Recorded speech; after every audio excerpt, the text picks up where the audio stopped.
Hey everyone, my name is Kel, Red Zone MTG, and today we're bringing back my Commander Deck Tech series, starting off with my favorite deck, Liliana Heretical Healer. So, as you can see, this is my Liliana Heretical Healer Commander deck.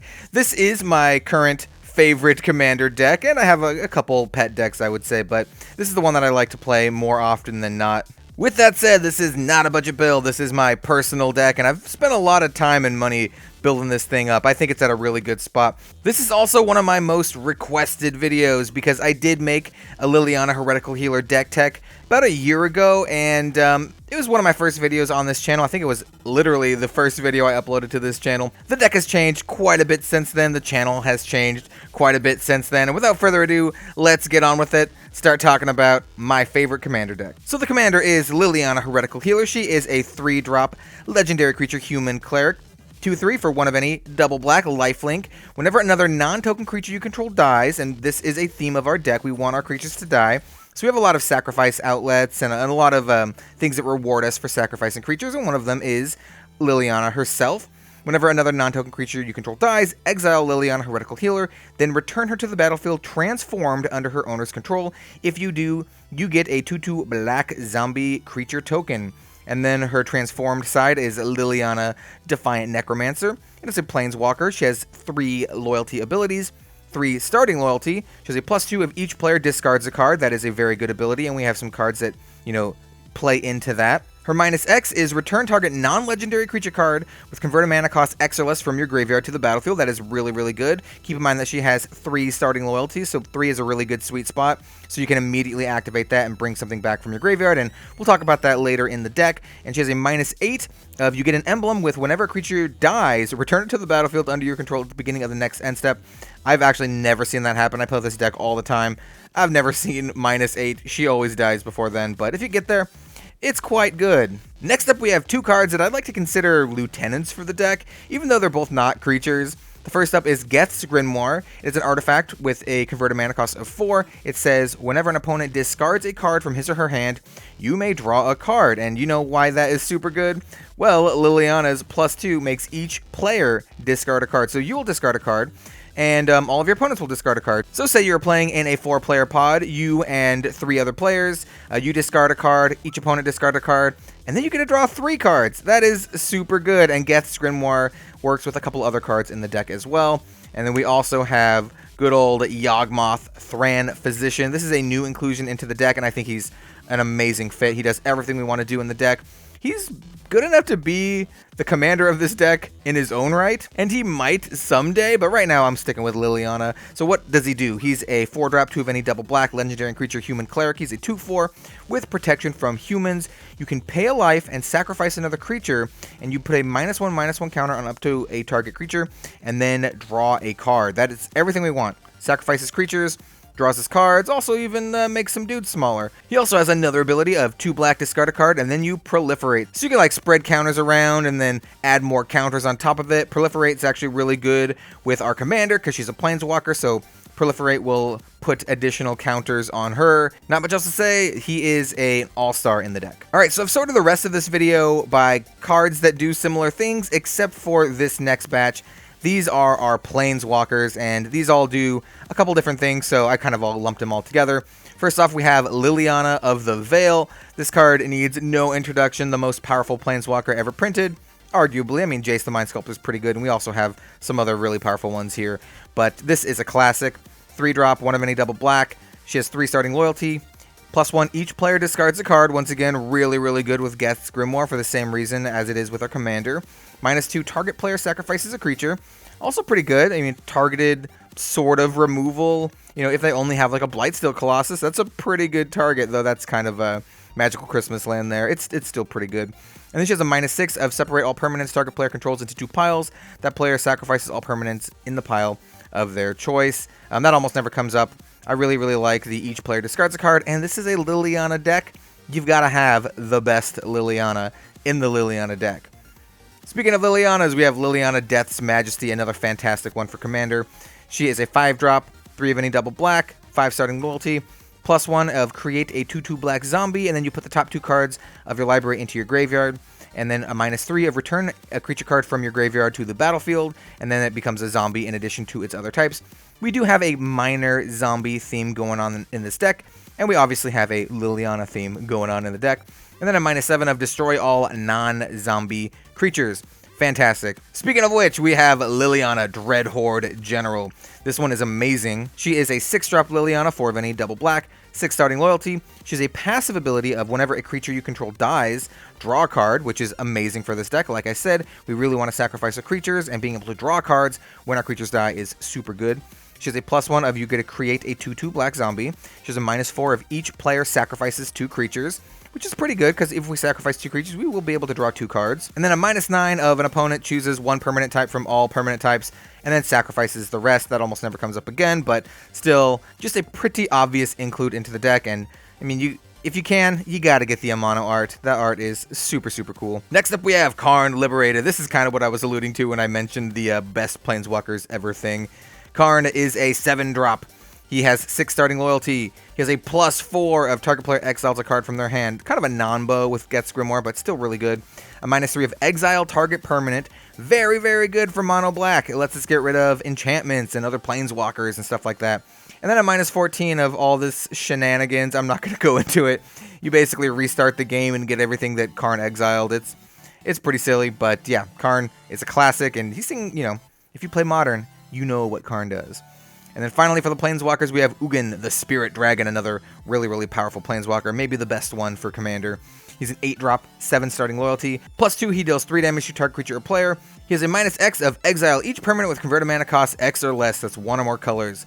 Really, really good for this deck for the same reason that Karn's -3 is good. Helps us get rid of pesky enchantments and Planeswalkers, and, it's just a board wipe as well. And then a -10 of you gain 7 life, draw 7 cards, and put up to 7 permanents from your hand onto the battlefield. Ugin is he's a no-brainer. He's Ugin. Next, we have some creatures that we want to sacrifice, either because they either keep coming back, or because they do really cool things when they die. So first up, we have Bloodghast. This is a card that just keeps coming back. He's a 2/1 for double black. He can't block. He has haste as long as an opponent has 10 or less life, but we don't really care about that. What we do care about is his landfall trigger, and that's whenever a land enters the battlefield under our control, you can return him from the graveyard to the battlefield, so we can sacrifice him for any number of other effects. Yawgmoth, Attrition, there's a lot of stuff you'll see coming up that we really want to sacrifice dudes with, and Bloodghast is one of the best ones in my opinion. Next we have Reassembling Skeleton, another really, really good one for that. It is a 1/1 for 1 of any and a black, and you can pay 1 of any and a black and return it from the graveyard to the battlefield tap, so not quite as easy to get back as the Bloodghast, but still really, really good. Next up is Relentless Dead, another one of my favorites. It is a 2/2 black zombie with menace for double black. When it dies, you can pay a black. If you do, return it to its owner's hand, so another one of the cards that keeps recurring itself. But it also says, when it dies, you can pay X. If you do, return another target zombie card from your graveyard to the battlefield with converted mana cost X. And why would we want to do that? Well, like I said, we have a little mild zombie theme with stuff like Vindictive Lich. This is a really, really good one to keep getting back. This is a 4/1 zombie wizard for 3 of any and a black. When it dies, choose 1 or more. Each mode must target a different player. Target opponent sacrifices a creature, target opponent discards 2 cards, or target opponent loses 5 life.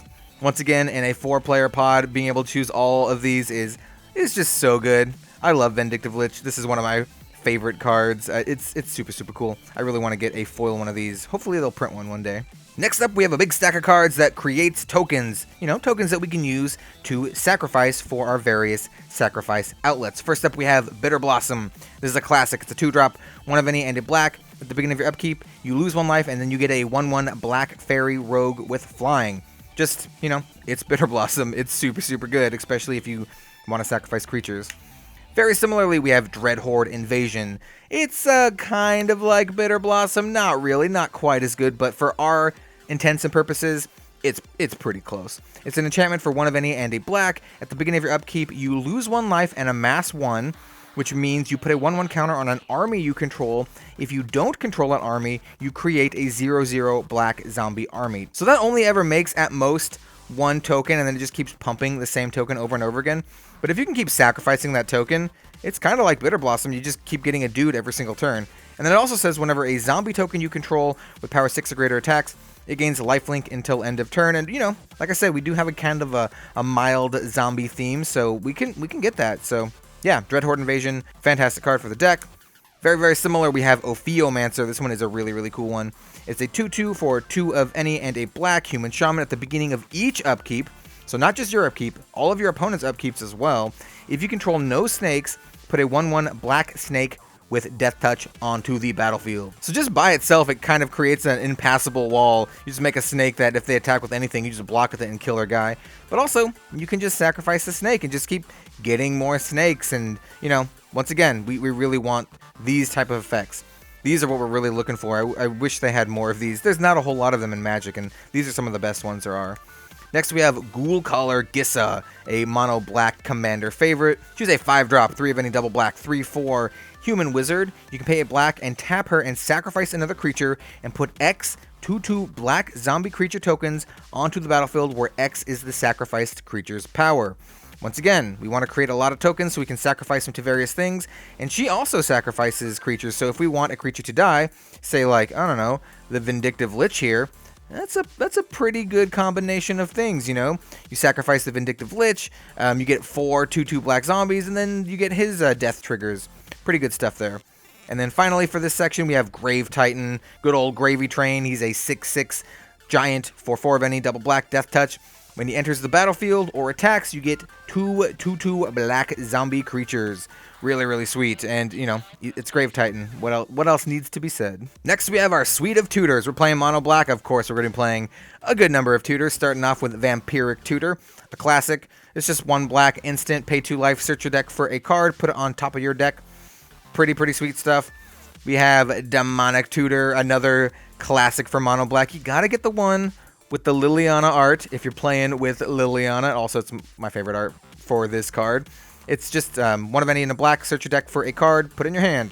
Next is Diabolic Intent. It's basically Demonic Tutor, except for you have to sacrifice a creature in addition to its cost. And for our deck, that's a pretty good thing. It's not really a downside. We want to sacrifice our creatures, you know, to either flip our Liliana into her Planeswalker form or to get the benefits of other things like Vindictive Lich. Remember, to flip Liliana, you have to sacrifice a non-token creature. Just keep that in mind as we keep going on. Next up, we have Rune Scarred Demon. This is a really cool, you know, he's just a big demon that Demonic Tutors when he comes into play, which is kind of a cool flavor when I would say. He's a 7-drop, 5 of any double black, 6/6, and when he enters the battlefield, search your deck for a card, put it into your hand. Just really sweet. And then finally for the tutor section, we have Razaketh, the Foul-Blooded. He is a really sweet card. Quite good in our deck and quite good in Commander in general. He's an 8-drop. 5 of any triple black for an 8/8 flying trample legendary demon. You can pay 2 life, sacrifice another creature, search your library for a card, put it into your hand, and shuffle. So yeah, just repeated tutoring. That should be pretty obvious how powerful that is. Just search your deck for whatever you need to win the game multiple times, especially if you have multiple, you know, token generators or any way to get multiple dudes on the field. And as you saw, we have a lot of that in the deck. Next up, we have what I'm going to call Recursion. It's kind of Recursion, but it's not really like Animate Dead or Regrowth type Recursion. You'll see what I'm talking about. So first we have Yawgmoth's Will. It's Yawgmoth's Will. It's so good. And we're running Yawgmoth in the deck, and we're running a couple other Yawgmothy things. And this is just, if you have it, you should probably play it. It's a sorcery for 2 of any and a black, and until end of turn, you can play cards in your graveyard as though they were in your hand. And then cards put in your graveyard this turn are removed from the game. Typically, this card is played in Storm-type decks, but even just as like a value card, it is super sweet. Next is a favorite of mine, and honestly, a very underrated card for Commander. I don't know why this card is so cheap. Grave Betrayal. It is a 7-drop, 5 of any, double black, maybe that's why it's so cheap.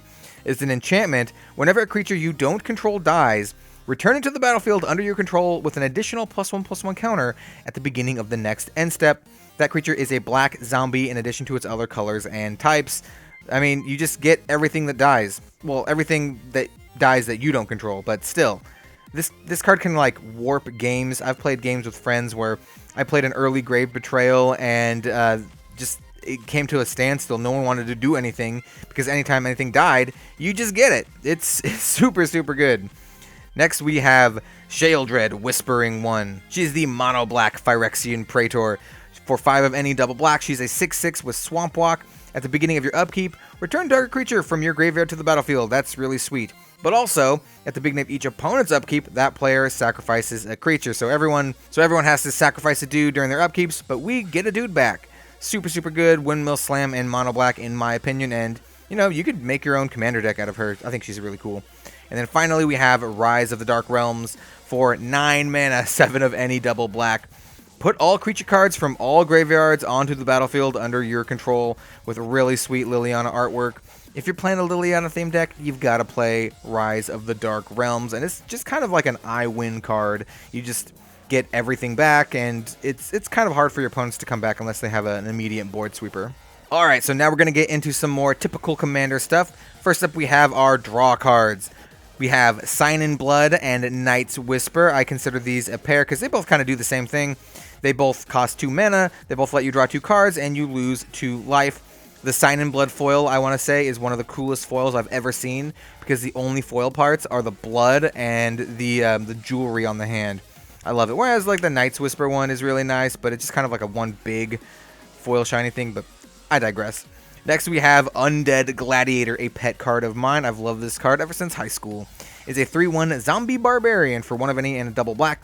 You can pay 1 and a black and discard a card from your hand and return him from your graveyard to your hand. Play this ability only during your upkeep, so he can kind of recur himself.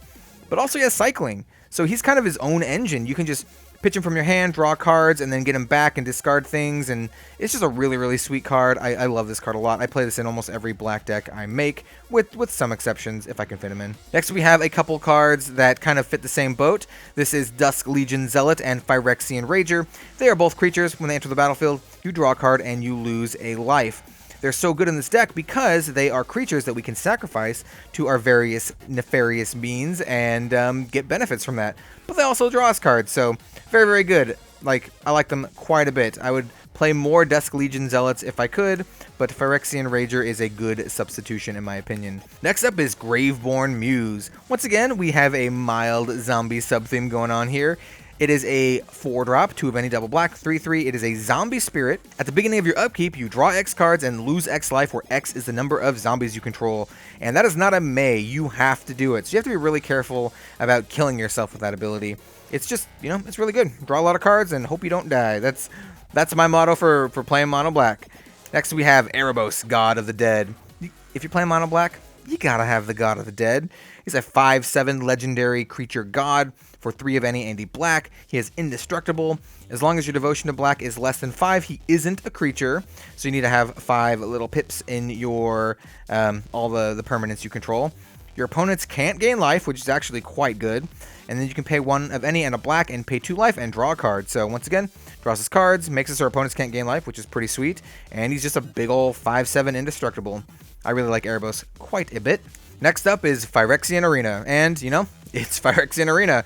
At the beginning of your upkeep, you lose a life and draw a card. I do like some of these other cards a lot more than Phyrexian Arena, like Sign in Blood and Night's Whisper, because you get to immediately draw more cards, or even Graveborn Muse, because it lets you draw more cards, but, it's Phyrexian Arena.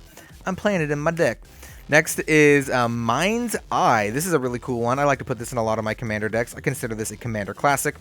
It's an artifact for 5 of any, and it says whenever an opponent draws a card, you may pay 1. If you do, draw a card. So anytime your opponent draws a card, if you have some open mana, might as well just draw some cards. Next up is our giant removal package, and not all of these removal cards do the same thing or function similar, but they all just kill stuff. So I run 3 free removal spells in the deck. I love these cards. I think they're fantastic.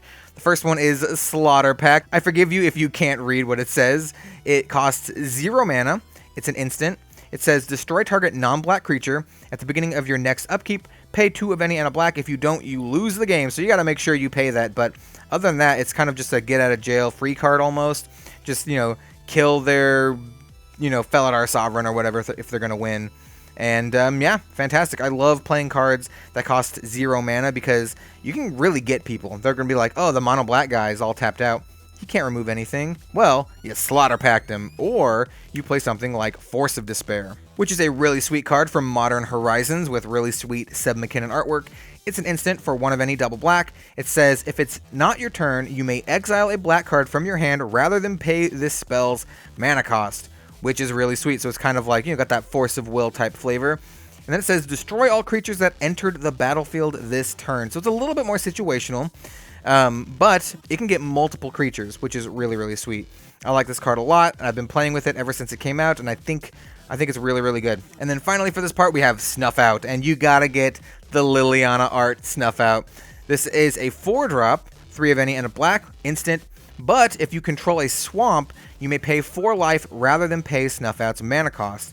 Destroy target non-black creature. It can't be regenerated. So once again, you're going to have swamps. We have a lot of swamps, so just pay 4 life and then snuff out their guy, and they'll never see it coming. I think it's really sweet. The only downside to these kind of cards is, you know, non-black creature. Same with this, non-black creature. Force of Despair doesn't care. It'll kill whatever, but I love these kind of cards that you can really get people, especially if you're playing mono black. They'll never see it coming. Next up, we have some creature-based removal. Starting off with Big Game Hunter. I think this card is amazing for specifically the Liliana Heretical Healer Commander deck. It is a 3-drop, 1 of any, double black, but that doesn't really matter all that much. It's a 1/1 Human Rebel Assassin. When it enters the battlefield, destroy target creature with power 4 or greater. It can't be regenerated. And we're playing Commander. There's going to be creatures with power 4 or greater.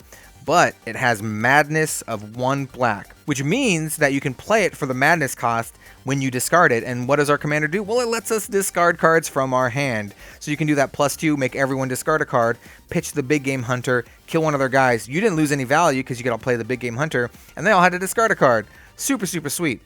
Next is Bone Shredder, and I'm going to lump Bone Shredder, Plague Crafter, and Shriek Maul all kind of into the same category here. They are creatures. When they come into the battlefield, they kill stuff, and then they can either kill themselves, or they sacrifice themselves, or whatever, which will help us trigger our Liliana flip.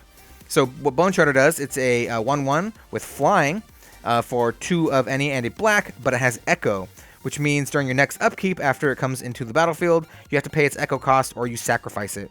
And the Echo cost is the mana cost up here. And when it enters the battlefield, destroy target non-black, non-artifact creature. So you just play this, kill one of your opponent's guys, and then your next turn, you just don't pay the Echo, sacrifice it, and then you get to flip your Liliana. Really, really sweet. And then you can -3 your Liliana and bring it back to the battlefield, which is really good. And that's true also for Plague Crafter.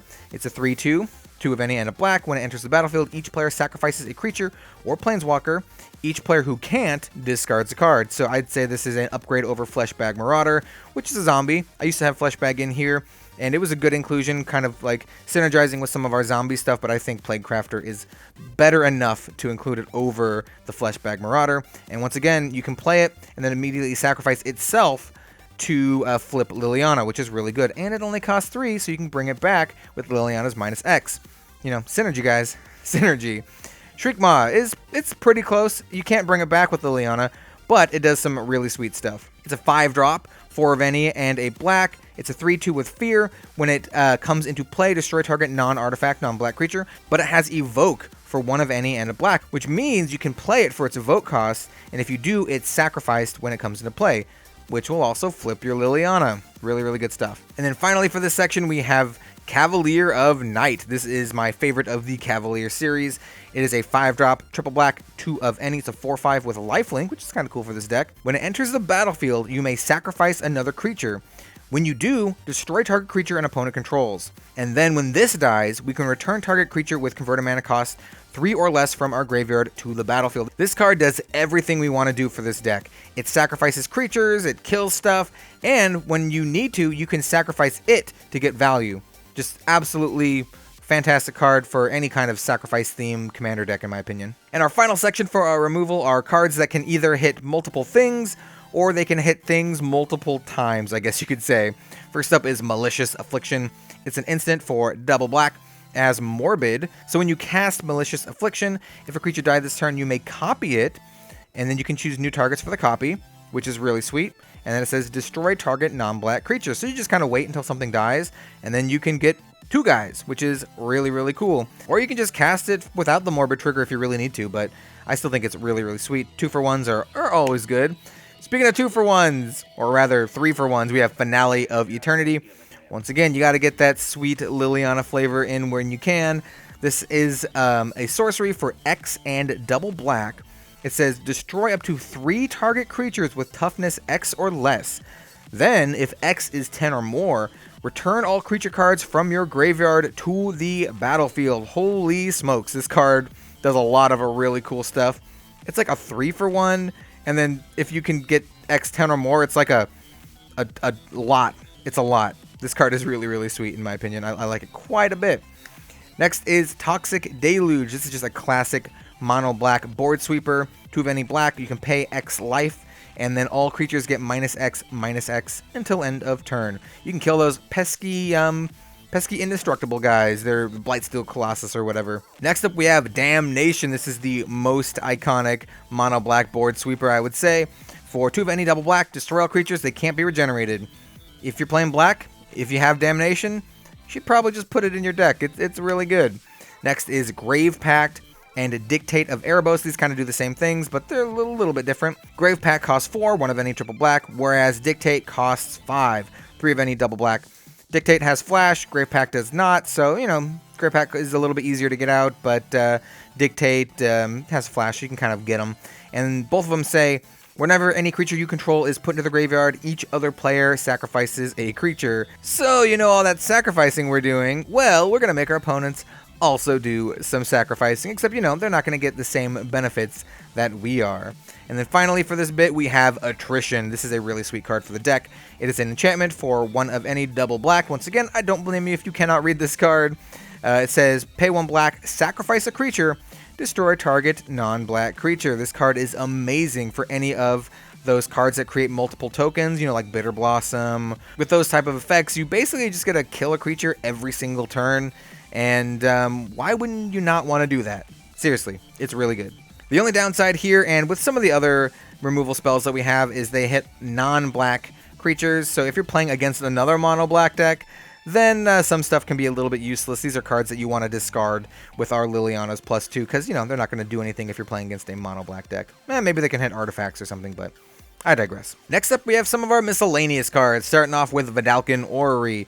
It's, you know, it's Vedalken Orrery. It's a 4-drop artifact, and it makes all of your stuff have flash. It says you may play non-land cards anytime you can play an instant. This card makes it so we can just hold everything back and wait until we're really sure we want to do something. If we can be proactive while being reactive. Next is Torment of Hailfire, one of the big finishers in the deck. This is a sorcery. It costs double black and X, and it says repeat the following process X times. Each opponent loses 3 life unless that player sacrifices a non-land permanent or discards a card. This card just ends games, especially with all of the mana doubling that we have in the deck. And we'll talk about the mana doubling when we get to our ramp section, but I mean, Torment of Hellfire is my new favorite win condition for mono black. And then we also have Gray Merchant of Asphodel, or Gary Merchant of Asphodel, another really good win condition for the deck. He's a 2/4 for 3 of any double black. He is a zombie, which is pretty cool for some cards, like the Relentless Dead. I almost forgot what it was called. Each opponent loses X life, and you gain X life, where X is your devotion to black. So yeah, we're playing with a lot of black. We're going to have a pretty high devotion to black. Even if it's like 7 or something, having everyone lose 7 life and gain 7 health, it's really, really good. Finally, for the non-lands, we have our ramp package. We're playing Commander. We're playing some ramp. I'm going to go through some of these pretty quickly because they're pretty obvious. First up is Soul Ring. It's Soul Ring. Next is Mind Stone. I love Mind Stone for monocolor decks because you can sack it and draw cards. So when you don't need to ramp, you can just draw stuff, which it's pretty good. Next is Thran Dynamo. It's Thran Dynamo. Adds 3 colorless mana to your mana pool. It's super good. This one is Black Market. It's an enchantment for 3 of any and double black. Whenever a creature dies, you put a counter on it. And at the beginning of your pre-combat main phase, you get 1 black mana for each counter on it. It's super good. We're going to be sacrificing dudes all the time. We're going to be putting a lot of counters on this, so we're going to be generating a lot of mana with Black Market. Next is Burnished Hearts. This is a pretty obvious include into the deck if you know what this is. It's a 3-drop, 3 of any. It's a 2/2. You can pay 3 and sacrifice it and search your library for 2 basic lands, then put them onto the battlefield tapped, then shuffle your library. Why is this good? Because it sacrifices itself. It will flip our Liliana, and then we can actually minus 3 Liliana to get the Burnished Heart back if we really need to ramp as hard as we can. And other than that, it just kind of fits in with a lot of the themes of the deck. It ramps us, it gets us swamps. We really want the swamps. Next is Solemn Simulacrum. It's Solemn Simulacrum. Put it in all your decks. It ramps us, it draws cards when it dies, and we definitely want it to die to our many sacrifice outlets. So Solemn Simulacrum, yeah, it's good in this deck. It's probably better in this deck than a lot of other ones because we really want to sacrifice things. Next is Jet Medallion. It's an artifact for 2 of any. It says your black spells cost 1 less to play.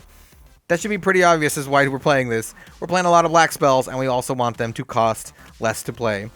Next is Crypt Gassed and Nirkana Revenant. These both do almost the exact same thing. Crypt Gassed costs 3 of any and a black, where the Revenant costs 4 of any and double black.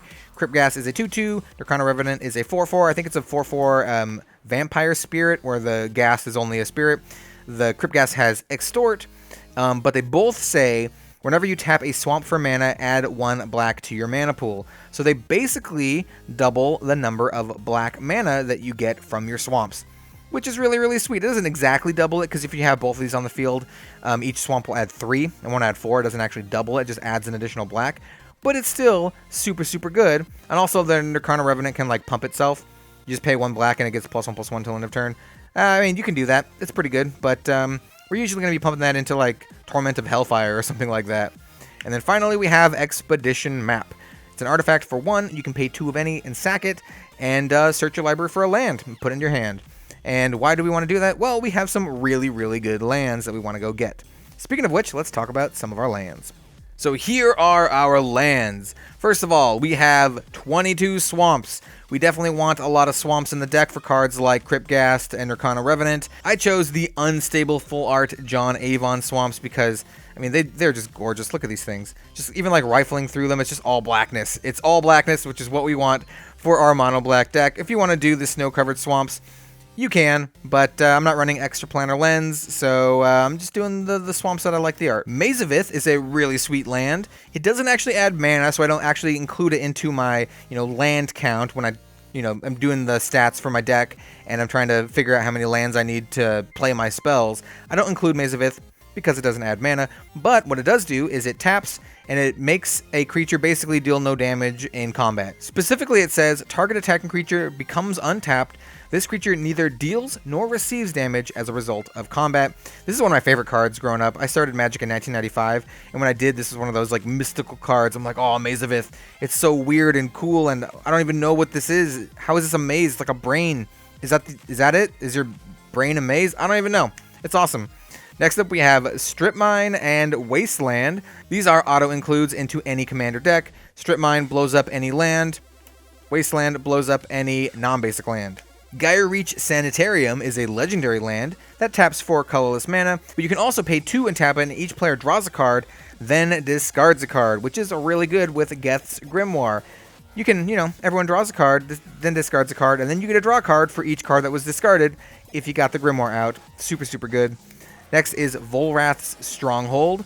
This is I don't want to say underrated, but I don't see a lot of people playing with it, maybe because it's kind of expensive these days, but if you have it, you should probably play with it. It is a legendary land that taps for colorless mana, and you can pay 1 of any and a black and put a creature from your graveyard on top of your library. So it's just a really good way of recurring your creatures. Get your Vindictive Lich back, or whatever other thing that may have died that you're willing to get back. Maybe Yawgmoth. Maybe get your Yawgmoth back. It's super sweet. Next is Phyrexian Tower. A really, really good card for this deck. It's really good in Commander in general, but for this deck, it's quite good in particular. You can tap it and add 1 colorless mana to your mana pool, and you can tap it and sacrifice a creature and add 2 black mana to your mana pool. So it sacrifices creatures so we can flip our Liliana. It's a pretty easy include in the deck. This is High Market. It's kind of similar to the Phyrexian Tower, except High Market, when you sacrifice a creature, you just gain 1 life. Just being able to sacrifice creatures at instant speed is just a good mechanic.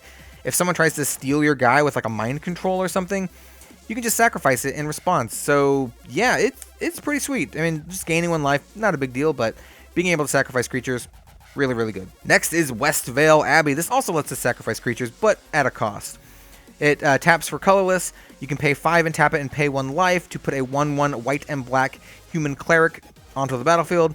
You can pay 5 and tap it and sacrifice 5 creatures, transform Westvale Abbey, then untap it. And why do we want to do that? Well, it becomes Ormondal, Profane Prince, which is a 9/7 flying lifelink indestructible haste.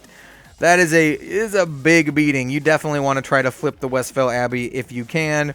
And other than that, it just makes dudes and it sacrifices dudes, which is what we want to do in the deck. Myriad Landscape is basically a commander staple at this point. Comes into the battlefield tapped, which is kind of a bummer, but we don't have very many lands that come into the battlefield tapped, so having, Myriad Landscape's not really that much of a detriment. Taps for colorless, you can pay 2 and sack it, and basically search your deck for 2 swamps, which is really, really sweet. Next is Ancient Tomb, kind of like the Myriad Landscape in that it does 2 of a thing, except this one is better. You can just tap it and add 2 colorless mana to your mana pool, but it deals 2 damage to you. I mean, we're playing Commander, we have 40 life, 2 damage, whatever. It's not that big of a deal unless it's going to kill us, but until it does, just going to keep adding 2 mana and ramping our stuff out. Speaking of which, we have Nykthos, Shrine to Nyx. Taps for colorless, pay 2, tap it, choose a color, then add to your mana pool an amount of mana of that color equal to your devotion to that color, which is really sweet. So, we're going to tap it, we're going to choose black, and we're going to add, our devotion to black to the mana pool, which ends up being usually quite a bit of mana. Speaking of quite a bit of mana, we have Cabal Coffers and Urborg, Tomb of Yawgmoth. Once again, man, got to get some of that Yawgmoth flavor. This is a classic combination. Cabal Coffers doesn't tap for mana by itself. You can pay 2, tap it, and add 1 black to your mana pool for each swamp you control. And Urborg turns all lands into swamps. I mean, we do have 22 swamps in the deck already, but Urborg just kind of shores us up, makes sure we can get maximum value out of our Cabal Coffers. Next we have Cabal Stronghold, the not quite as good Cabal Coffers. This taps for colorless, so it can actually tap without having any swamps, which is not too bad. You can pay 3 of any and tap it and add 1 black for each basic swamp you control. So it only counts our basic swamps.